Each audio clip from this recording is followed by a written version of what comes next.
Welcome to the Health and Fitness Special. We have a very special guest who is going to tell us everything that we need to know about weight loss, how to lose weight, keep it off, get toned, what we should and should not be eating in our weight loss journey. And we have our fitness expert with us, Carrie Leonardini. Welcome and a very happy, belated Happy Mother's Day to you. I hope you had an enjoyable weekend. I did. Thank you so much for having me. It's good to be here. So you are a certified personal trainer and a certified online fitness coach. Does that mean that if I'm listening to you online, I'll just sit and listen and lose weight? Does it work that way? If only it was that easy. I thought, okay. So tell us a little bit about yourself, your background and your family, and how you became interested in this. So starting from a young age, I've always been an active child. I love being out. I love moving my body and seeing what I could do physically. And that just kind of kept spearing on as I got older. I was involved, and I love swimming. I love just being active in the water. And then as I got, just before I became pregnant with my first son, I started getting into weight training. And then I really found my love of fitness there in weight training. Again, seeing what my body physically can do became a great passion of mine. And then I started teaching, before I was certified, I started teaching moms and in my mom's group how to work out and lead them through an exercise regimen, which was a lot of fun with our babies, our newborn babies. And then that progressed over the last probably 12 years. I was really been thinking about turning it into a career. So it took me until about 3 years ago when I made the move from doing corporate work into making fitness my career. So about 3 years ago. We have been sheltered in place for a while now, and we've been eating more at home, eating more frequent meals, and hopefully healthier meals. So that may have led to some expanded waistlines. Are we in trouble as we go into the post-COVID period to shape up, or is it going to be an easy transition, weight loss-wise? Well, weight loss-wise, depending on why everyone started to eat more, it basically comes down to the why. Were you eating because you were stressed? Were you eating because you were depressed? Were you because you just wanted to eat, you just gave in, emotional eating? So the reasons why people are eating more will depend on how easy it will be to then lose the pounds that were added during the shelter in place. Well, so you got to start a whole new. My theory was the food is more easily accessible when you're at home. So that is something I think many people gravitated towards in between the Zoom meetings. So let's start with a very popular question that came in. And that is how I have been exercising all my life and I still don't seem to lose weight, and especially from the belly area and the thighs. So I would say one is, what's their body type? What is their genetic history with on their mom's side, their dad's side, the body types, and where do the women tend to hold their weight? And then two, the big key is, what's their nutrition? Are they tracking how many calories that they need to lose weight? Do they understand the type of calories they want to be taking in? So there's some key factors. And how is their sleep, menopausal, postmenopausal? So all those factors play a role in how women gain weight and where it sits. Typically women, we always have in our midsection and our thighs. And as we get older and our hormones start adjusting, you'll see it usually go more into the midsection and less on the thighs. So what would be one of your at-home techniques that some people can use who do not have access to a personal trainer at this time, or maybe has lost their job and cannot go back to the gym? What can they do at home? Well, if they're wanting to lose weight, nutrition is 80% of it. Exercising is only 20%. So first, I would recommend getting their nutrition honed in, of understanding how many calories they burn doing nothing, so which is called a basal metabolic rate. So they can easily find that online. And then they would calculate how many calories they need per day in order to lose weight. So if they track that, at least for a week, and see how they're doing, they should see themselves starting to drop weight. So as long as they're burning more calories than they're eating, then they will be losing weight consistently. Okay, so the next question would be about cheat days. Now, when I hear the word cheat, to me, it's a very negative word. It's almost like you are not enjoying something, so you're trying out something else. How is it that that word gets associated with a word that's supposed to reinforce positivity, positive body image, and empower women? What is a cheat day? How many hours can you be cheating and eating? And what exactly should you be eating? I would say I would take that whole word out of your vocabulary when it comes to eating. So if it's a cheat, that means you're telling yourself you can't have it. This is a no-no. So with today's society and the diet culture that has been rampant for so long, hence why we have a lot of eating disorders among women especially. So for me, one is having a different perspective on food. And what I tell my clients is, are you eating to fuel your body, or are you eating to repair your body? So if I'm taking food in, am I fueling myself for something, or am I repairing my body from something I've already done? So I don't necessarily restrict myself on what I can eat. I am more, have my clients as well be more aware of what they're putting in their body, how it makes them feel. Does it make them feel bloated, gassy, lethargic? Do they start craving some other type of food?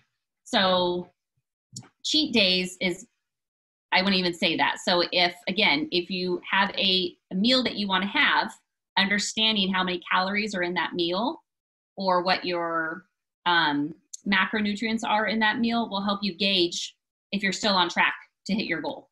So it's over a week. So think about losing weight. If you want to lose a pound, you have to burn off 3,500 calories, either in your exercise and nutrition or a combination thereof over a week's time. So 500 calories deficit times 7, you're at a pound a week, right? So that's the simple math. So again, if you're under a little bit on Monday, you're where you're supposed to be on Tuesday, Wednesday you're under, Thursday you're good, Friday you're good, Saturday you eat a little bit higher, you're still in that realm because you've evened it out. So what you're saying is that if, say on a weekend, say it was Mother's Day yesterday, and people would have indulged in some sweet treats or whatever treats. So you're saying if you're low in calorie count throughout the week, then you can indulge or super indulge, depending. Is that healthy though? No. So I would ask, why are they overindulging? Do they feel like again, most of it comes down to mindset. It comes down to emotional.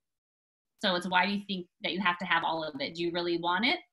Or do you feel it's a fear of missing out?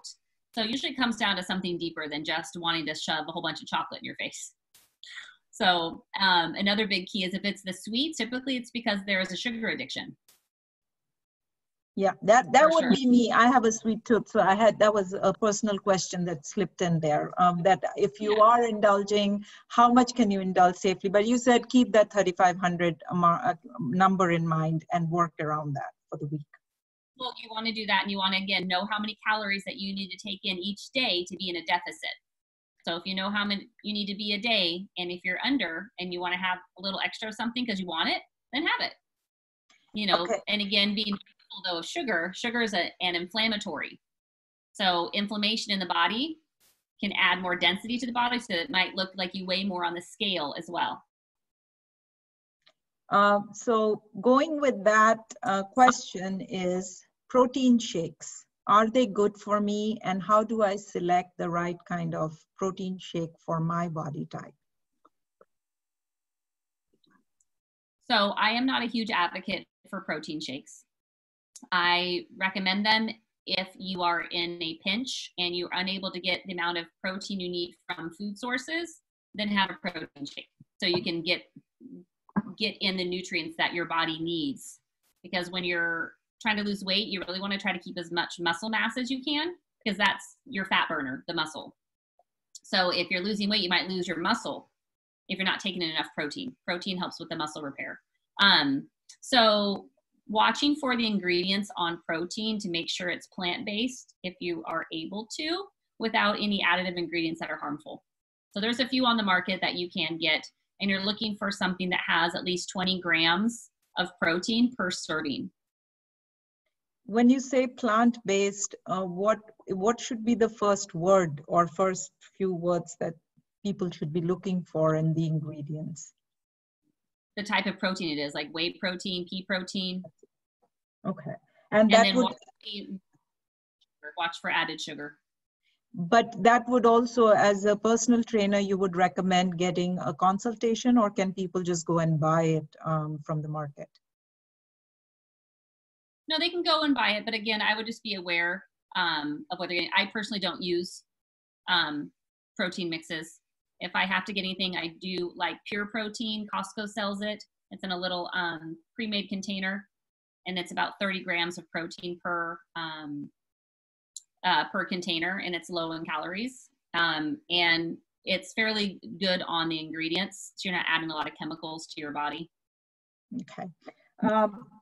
The next question is, how many times am I supposed to eat on a daily basis? I don't get hungry in the mornings. So that's individual basis. It depends. It depends on how many meals you want to eat a day. It depends on your work schedule. It depends on your eating style. So that's definitely, it depends per person. So what would you recommend to a person who does not like to eat breakfast? Can they still do the 3 to 5 meals a day and not gain weight? Yes. And because remember, it's about calories. If you eat over 5 hours and you eat all your calories you need in 5 hours, then you eat all your calories.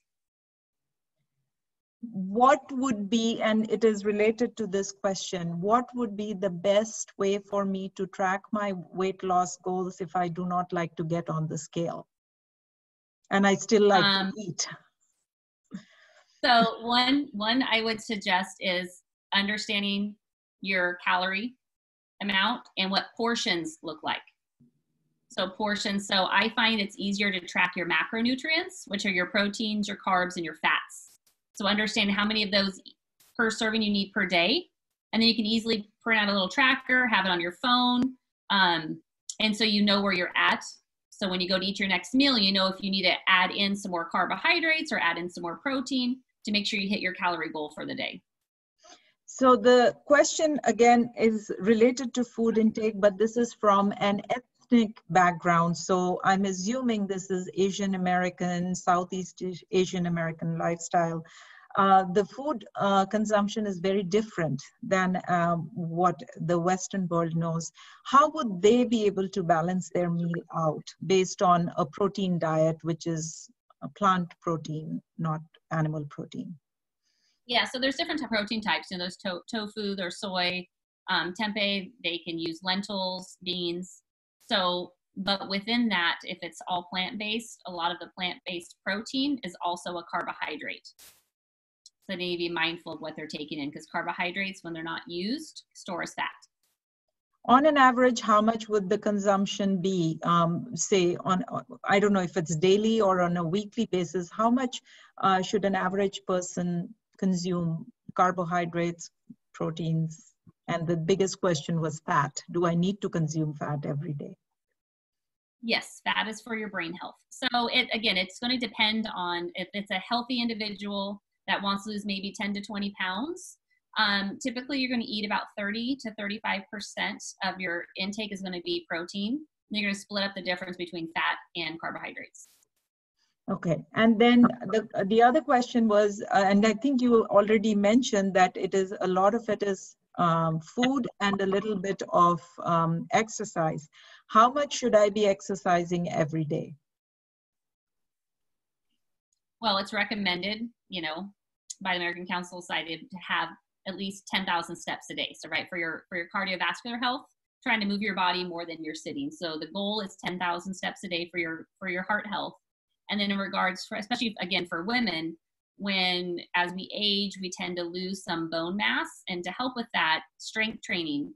So I recommend strength training 2 to 3 times a week for at least 30 to 45 minutes, depending on how intense it is, to help you again slow down osteoporosis and build lean muscle, and help. The more lean muscle you have, the more fat burning ability you have.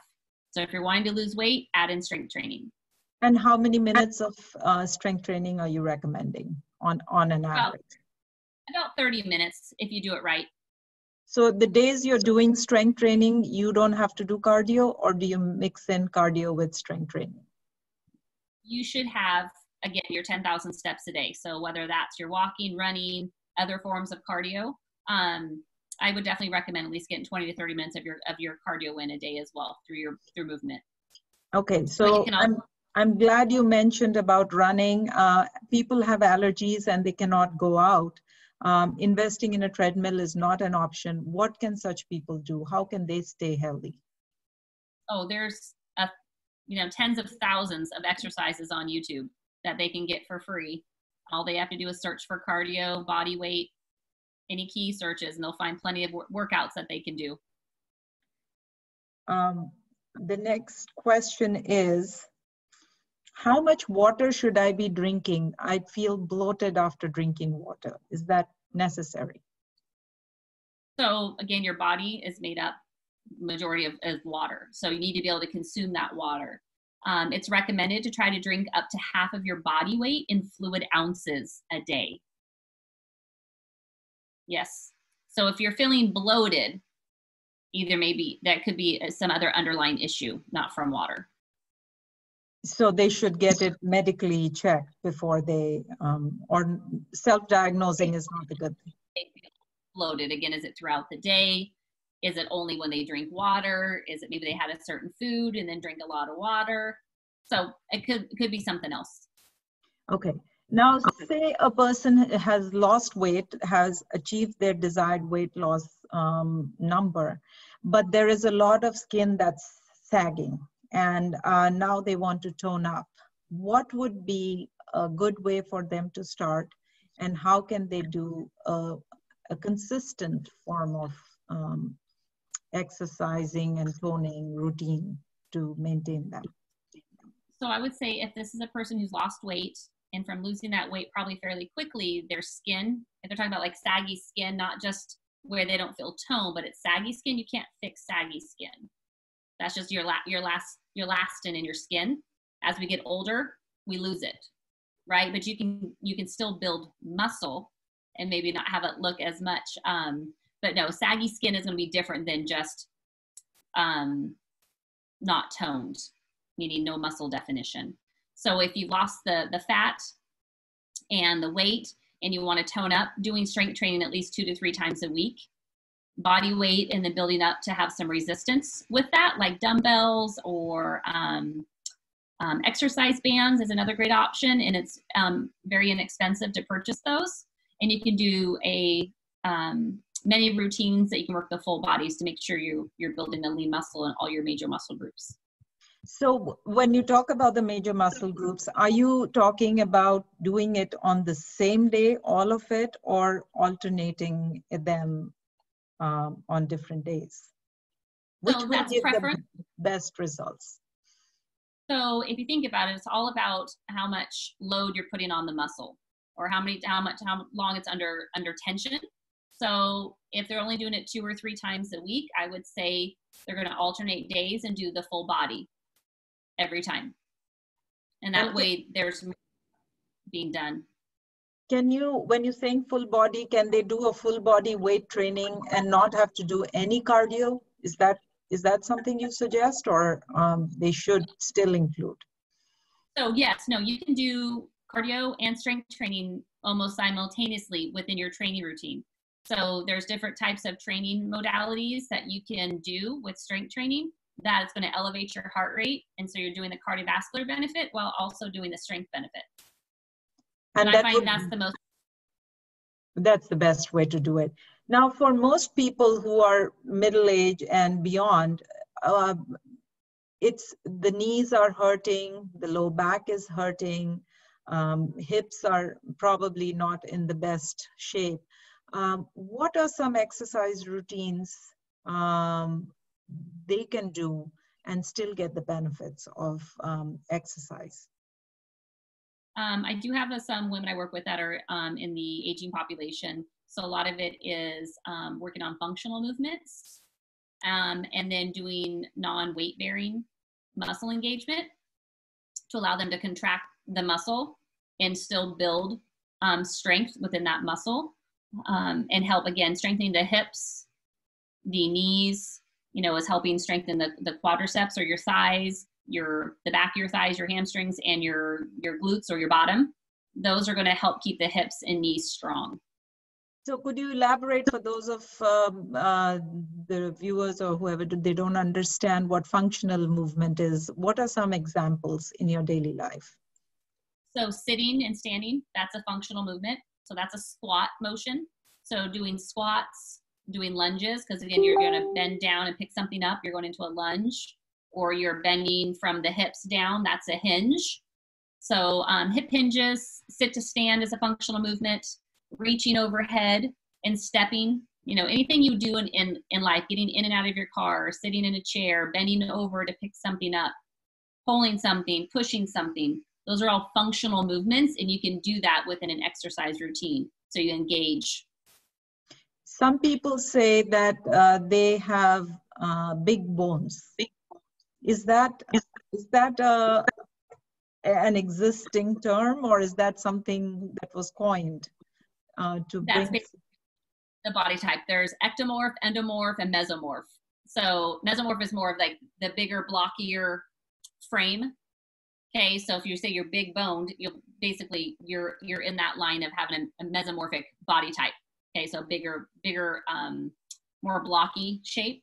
And then you have, like I said, the ectomorph and endomorph, where you have like that pear shape, and then you have like the skinny up and down, kind of no hips. So the 3 different body types for women. So so if you can, in a nutshell, tell these different body types, what kind of exercise regimen they should be. I mean, obviously somebody who has a bigger upper body would have to tone that area first. I'm assuming that's how it's done. How are they going to go about this? Working your bigger muscle groups takes more energy, which means you expend more calories working those bigger muscle groups. So it's going to depend on the person, and again, how far overweight they are, what they're doing. But most people can do the same type of exercises, not specific ones that they should do if you're a certain body type.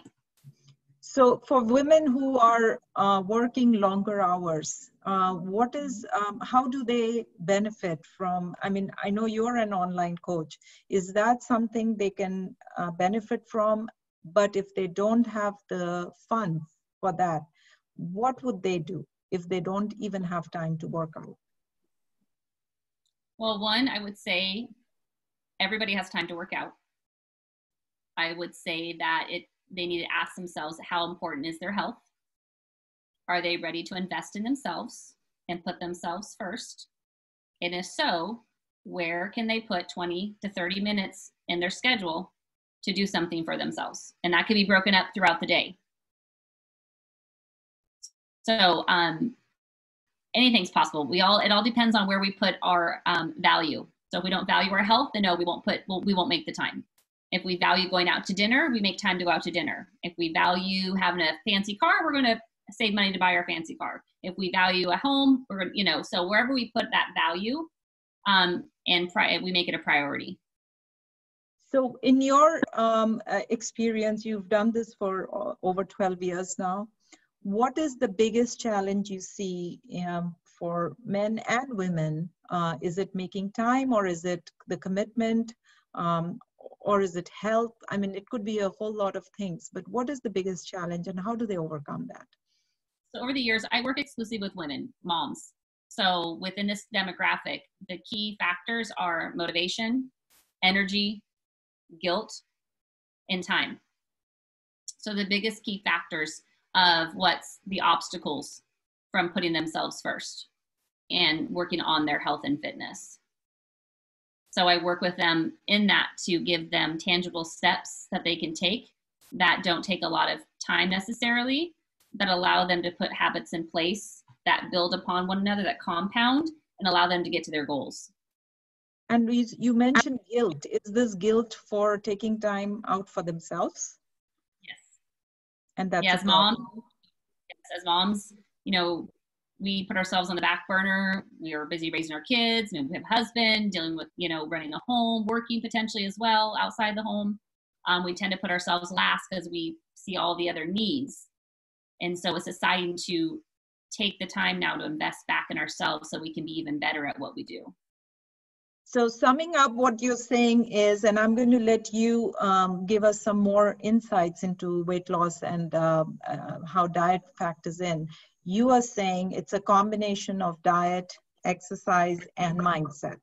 And all three of them work together to help us reach our goals.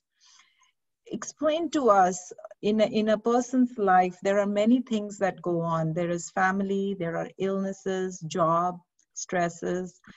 How is a person supposed to monitor their progress if there is nobody else there to help them or coach them along the way?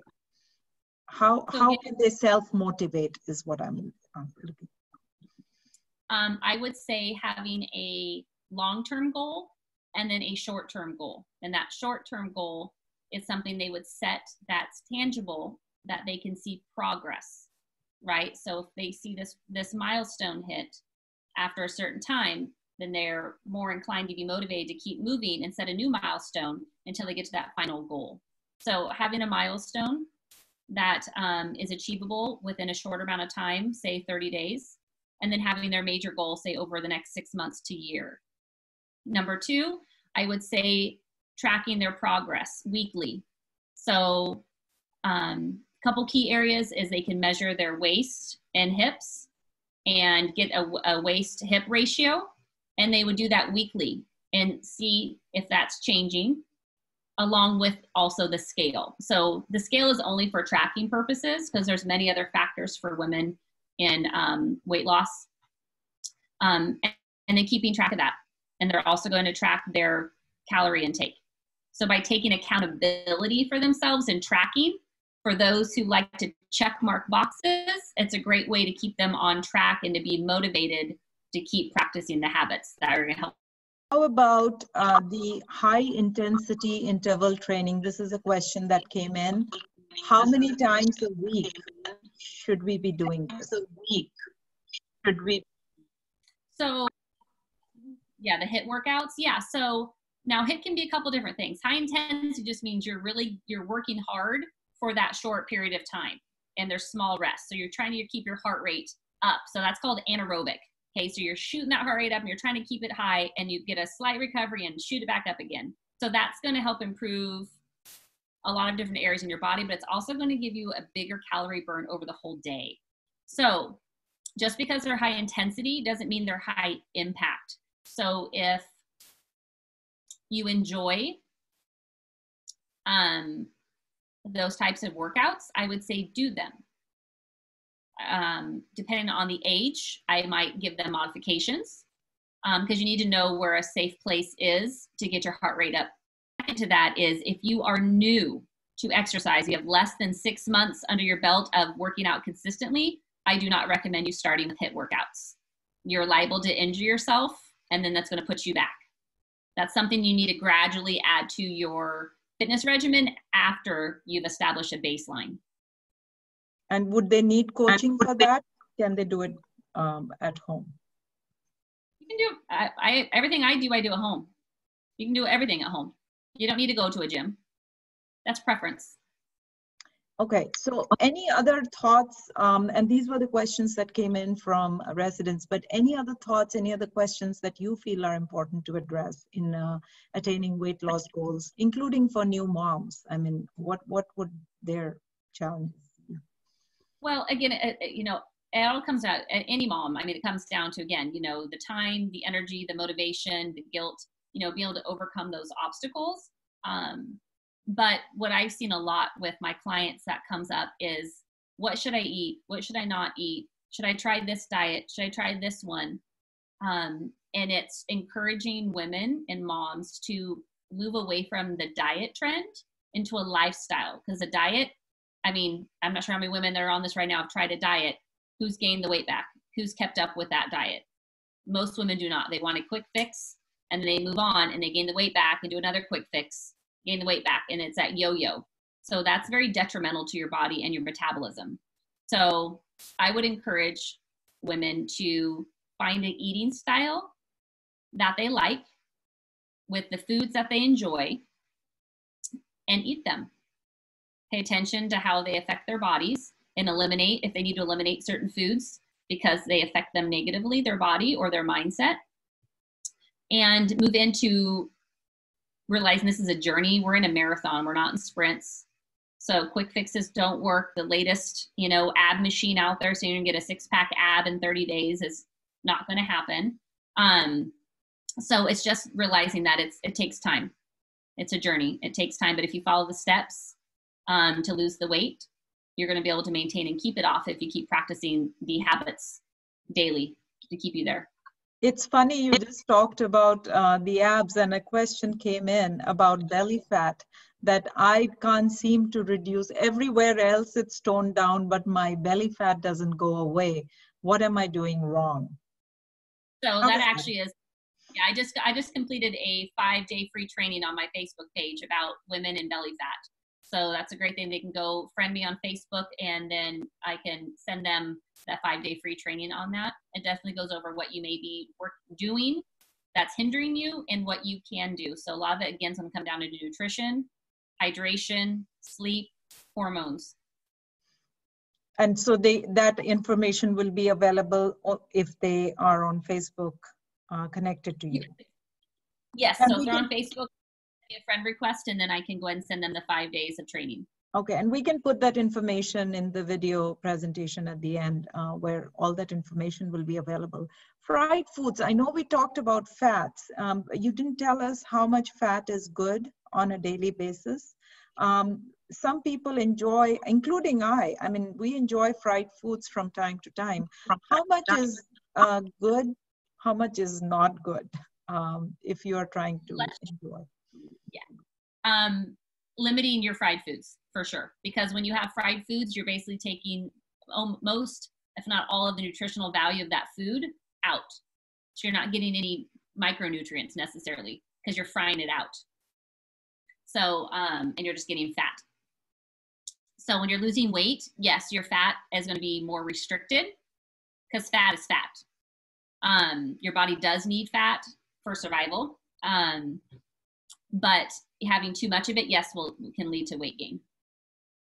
So controlled amount, controlled intake of fat is what you're talking about. Yes. What